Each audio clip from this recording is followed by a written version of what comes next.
ओम नमः सिद्धेभ्य। ओम नमः सिद्धेभ्य। ओम नमः सिद्धेभ्य। नमो जनाणम। सभी को सादर श्रद्धात्म वंदन। आज ज्येष्ठ शुक्ला एकम प्रतिपदा का यह शुभ मंगल पावन दिवस है और प्रतिदिन प्रसारित होने वाले सोनगढ़ संदेश में से आज जो संदेश हमें प्राप्त हुआ है यह हमें बताता है कि सुख कहाँ है और हम कहाँ कहाँ पर सुख ढूंढ रहे हैं, किस प्रकार से हम भूल करते हैं। तो चलिए पढ़ते हैं आज का संदेश। यहाँ पर लिखा है कि जैसे स्वप्न के लड्डू से भूख नहीं मिटती, जैसे मरीचिका के जल से प्यास नहीं बुझती, वैसे ही पर पदार्थों में सुखी नहीं हुआ जाता। यह ही सुखी होने का उपाय है, ऐसा विश्वास करो। पूज्य बहन श्री के वचनामृत के 371 बोल के आधार से यह संदेश हमें प्राप्त हुआ है। यहाँ पर वस्तु स्वरूप को बताया है कि हम कहाँ कहाँ पर सुख ढूंढने का उपाय करते हैं, लेकिन वहाँ पर सुख नहीं है जहाँ पर हम सुख खोज रहे हैं। सुख जहाँ पर है वहाँ पर हम खोज ही नहीं कर रहे, तो हमारा सारे प्रयास सुखी होने के व्यर्थ हैं। सभी संसार के प्राणी सुखी होना चाहते हैं, लेकिन सच्चा सुख कहाँ है यह जानना आवश्यक है। जब तक हमें इस बात की खबर नहीं होगी कि सच्चा सुख कहाँ मिलता है, तब तक हम सुखी कैसे हो सकते हैं। तो यहाँ पर कहा कि जैसे स्वप्न के लड्डुओं से भूख नहीं मिलती, जैसे मरीचिका के जल से प्यास नहीं बुझती, वैसे ही पर पदार्थों में सुख नहीं है। हम कहाँ ढूंढते हैं सुख? पर पदार्थों में सुख की कल्पना करते हैं, और वो मात्र कल्पना है, जल्प है, विकल्प है, वहाँ पर सुख नहीं है। कोई रेगिस्तान में प्यासा व्यक्ति घूम घूम कर पानी की तलाश करता है, तो उसे थोड़ी थोड़ी देर पर क्या दिखते हैं? जलाशय दिखते हैं। उसे कहते हैं मृग मरीचिका, यानी रेगिस्तान की गर्म रेत जब सूर्य की किरणों से तपती है तब वो कैसी झलकन देती है? जलाशय की झलकन देती है। और जो जीव दौड़ दौड़ कर उस मृग मरीचिका के चक्कर में जल को ढूंढने जाता है, तो वहाँ जब पास जाकर देखता है तो वहाँ जल नहीं दिखता है, सिर्फ उसको भ्रम दिखाई देता है। तो इस प्रकार जीव घूम घूम के जल तो ढूंढता है, लेकिन जल नहीं मिलता, और उस थकान से उस जीव के प्राण निकल जाते हैं। तो उसी प्रकार कहा कि जो संसारी जीव हैं ये भी क्या कर रहे हैं? उस सुख की तलाश में सुखी होने के लिए संसार के अलग अलग विषयों में झपट्टे मारते हैं, ढूंढ रहे हैं वहाँ पर जाकर कि कहीं तो सुख मिले। कोई को घूमने में सुख मिलता है, किसी को फिल्म देखने में, किसी को पार्टी मनाने में, किसी को मंदिर जाने में, किसी को तीर्थ यात्रा में सुख मिलता है, तो किसी को शिविर आदि में, पूजा पाठ में, भक्ति में। सब जीव अपने अपने 5 इंद्रिय के विषयों को पुष्ट करने के लिए उनके साधनों में सुख ढूंढते हैं। क्या करते हैं? 5 इंद्रिय के विषयों को तृप्त करने के लिए वहाँ पर सुख ढूंढते हैं, लेकिन इन 5 इंद्रिय के विषयों में सुख नहीं है। सुख तो अपने ही अंदर है, अपने ही आत्म स्वभाव को जानने से सुख की अनुभूति होती है, और वहाँ पर जीव नहीं ढूंढता। यहाँ पर एक और उदाहरण क्या लिया है? स्वप्न के लड्डू का, कि किस प्रकार से अगर किसी को भूख लगी हो और वो स्वप्न में लड्डू देखे और उससे अपनी भूख को शांत करना चाहे, तो क्या ऐसा संभव है? ऐसा संभव नहीं है। तो यहाँ पर कहा कि इस प्रकार भ्रम से हम जो अपना जीवन, ये अमूल्य जीवन मनुष्य भाव जो हम भ्रम से जी रहे हैं, इस प्रकार से हमें कभी भी सुख की प्राप्ति नहीं हो सकती। यदि सच्चा सुख चाहिए तो क्या करना है? जहाँ सुख है वहाँ ढूंढना है। तो सुख स्वरूपी कौन है? मैं स्वयं, मेरा आत्मा ही सुख स्वरूपी है, जिसके अंदर सुख भरा है, और इसी के आश्रय से सुख की अनुभूति होगी। तो इस प्रकार यहाँ पर कहा कि अपने ऐसे आत्म तत्व को जानो, पहचानो, उसका श्रद्धान करो, उसका ज्ञान करो, और उसी में रमणता करो, लीनता करो, तब आपको सुख की प्राप्ति होगी। और कहा कि इस प्रकार जो आप उपाय करोगे, सच्चा उपाय सुखी होने का, तो सुख की प्राप्ति होगी, ऐसा विश्वास करो। क्यों विश्वास करो? क्योंकि आचार्य देव ने कहा है, आचार्य देव ने परमागमों में सुखी होने का रास्ता बताया है। वो भी कैसे? अपने अनुभव के साथ। उन्होंने बारंबार कहा है कि मेरी ऐसे आत्मानुभूति के साथ, मेरे अनुभव के साथ मैं तुम्हें वो रहस्य बताता हूँ जिससे तुम शाश्वत सुखी हो सकते हो। क्या कहते हैं वो? कि मैं तुम्हें दिखलाऊंगा। समय सारजी की छठी गाथा में प्रतिज्ञा क्या की आचार्य देव ने कि मैं तुम्हें निश्चित दिखाऊंगा आत्मा और तुम्हें दिखेगा आत्मा, लेकिन तुम विश्वास करना और छल ग्रहण मत करना। जैसा मैं तुम्हें बताऊंगा वैसा ही तुम आत्मा को देखना। तो वहाँ पर क्या बताया कि आत्मा कैसा है, कि आत्मा प्रमत्त भी नहीं है, अप्रमत्त भी नहीं है, यानी शुभ राग वाला भी नहीं है, अशुभ राग वाला भी नहीं है, शुभ कर्म वाला भी नहीं है, अशुभ कर्म वाला भी नहीं है। आत्मा कैसा है, एकमात्र ज्ञायक भाव वाला है। न ज्ञाता है न ज्ञाता दृष्टा। जो आत्मा है उसमें भी शब्द को क्या पकड़ना है, वो ज्ञायक भाव पकड़ना। ज्ञाता दृष्टा मतलब कैसा है, द्रव्य स्वभाव से मात्र जानने और देखने वाला है, यानी ज्ञायक। इन सब का अगर हम एक शब्द में बोले तो उसी को ज्ञायक बोलते हैं। चाहे ज्ञाता दृष्टा आत्मा बोले या जानने देखने वाला बोले, तो इन सब को क्या बोलेंगे, ज्ञायक स्वभाव आत्मा। तो ज्ञाता और दृष्टा शब्द से क्या समझना कि द्रव्य द्रव्य है ये ज्ञाता स्वभाव और दृष्टा स्वभाव, जानना और देखना। और जानना और देखना क्या हुआ, उसका गुण हुआ।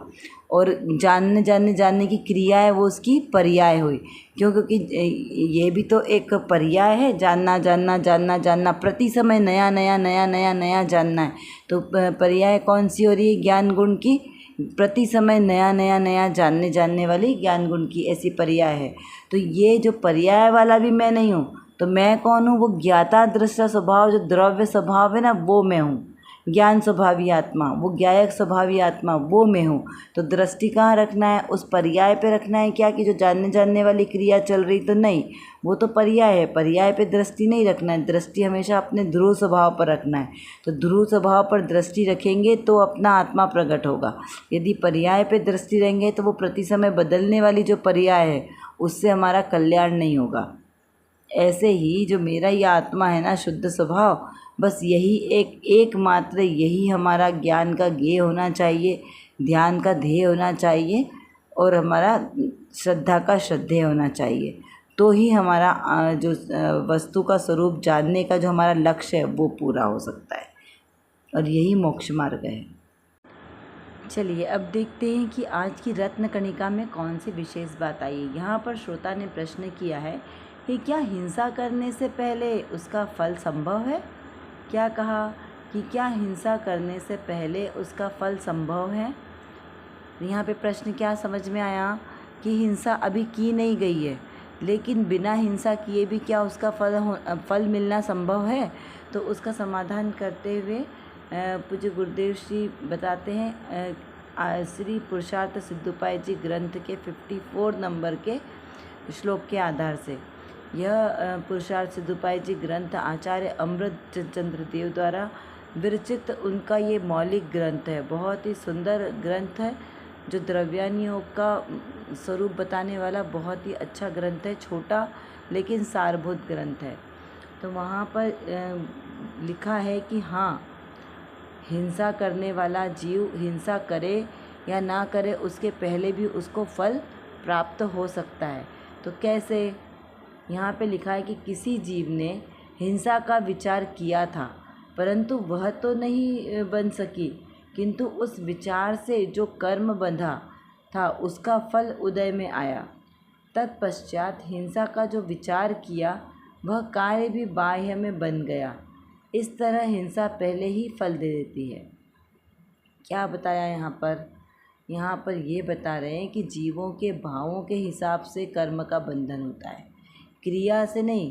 देखिए, हमने पहले भी बताया था कि क्रिया का फल तो 0 है, परिणाम का फल 100% और अभिप्राय का अनंत गुना। तो आप कौन सी क्रिया कैसी कर रहे हैं, कैसे भाव कर रहे हैं, उससे आपका कर्म का बंध होता है। क्योंकि जैन धर्म कैसा है, भाव प्रधान धर्म है।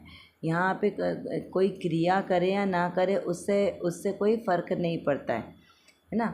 जैसे समय सार जी की गाथे में भी आता है ना कि हम किसी जीव को मारो या नहीं मारो, हिंसा कैसी होती है, अयत्नाचार पूर्वक होती है।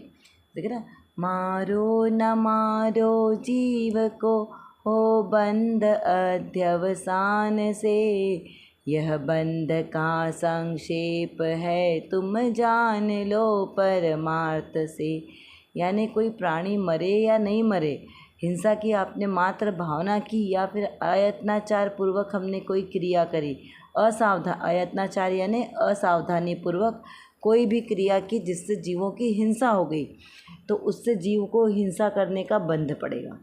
और एक आप यत्नाचार पूर्वक देखकर सोच समझ कर रहे हैं और फिर भी अगर कोई जीव का मरण होता है तो भी हिंसा का दोष नहीं लगेगा। क्यों? क्योंकि आपकी दृष्टि में यत्नाचार पूर्वक परिणमन करना था। जैसे मुनिराज एरिया समिति का पालन करते हैं तो कहा ना कि 7 हाथ भूमि को देखकर चलते हैं, तो वहाँ पर सभी समितियों में कि जीव हिंसा का भाव विशेष रहता है ना, कि उनको बचाना है, जीवों की हिंसा ना हो किसी भी प्रकार से, प्राणी मात्र का कुछ अहित नहीं होना चाहिए, ऐसी सावधानी रखते हैं मुनिराज। तो अब कदाचित वो इतना देखने के बाद भी कोई जीव आ जाए और उनके निमित्त से मरण को प्राप्त हो जाए तो भी उन्हें दोष नहीं लगता। क्यों? क्योंकि उनका भाव नहीं था, वो तो यत्नाचार पूर्वक अपना कार्य कर रहे हैं, लेकिन फिर भी जीवों की हिंसा हो गई। और एक दूसरा है जो चल रहा है, उससे कोई जीवों की हिंसा नहीं हुई, लेकिन फिर भी उसने यत्नाचार का पालन नहीं किया और देख कर नहीं चल रहा है, बिना देखे जल्दी जल्दी चल रहा है, फिर भी जीवों की हिंसा नहीं हुई, लेकिन फिर भी उसको बंध है। क्यों? क्योंकि उसने सावधानी नहीं रखी। तो इस प्रकार यहाँ पे हमारे परिणाम और अभिप्राय का बहुत फर्क पड़ता है। तो यहाँ पर इसीलिए ये बताया कि किसी जीव ने हिंसा का विचार किया और परंतु उसके वो कार्य तो बन नहीं सका। अब जैसे किसी ने सोचा कि अरे आज तो मैं इसको पूरे प्लानिंग के साथ इसको आज ख़त्म कर देंगे, पूरा निपटाना है ना, तो इस प्रकार उसने से संकल्प किया, संकल्प करने मात्र से उसको हिंसा का दोष लग गया। कई बार हम क्या होता है मजाक मजाक में बोल देते कि अरे इसको तो ख़त्म कर देना चाहिए, इसको, अरे हम होते ना तो इसको ऐसी सज़ा देते। कोई भी दूसरा व्यक्ति कहीं पर भी बुरा कार्य कर रहा हो और उसको सज़ा नहीं मिल रही है तो हम क्या करते हैं, हम ऐसे ही बोलने लग जाते हैं कि अरे इसको तो ऐसी सज़ा मिलनी चाहिए, इसको तो ऐसा करना चाहिए।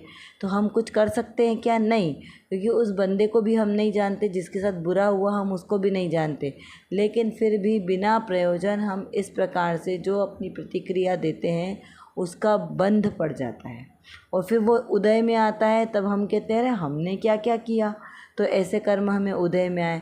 तो ये उदय में इस प्रकार से आए, जो उपसर्ग केवली होते हैं ना, तो उनको ऐसे पूर्व भावों के कर्म ऐसे उदय में आते हैं।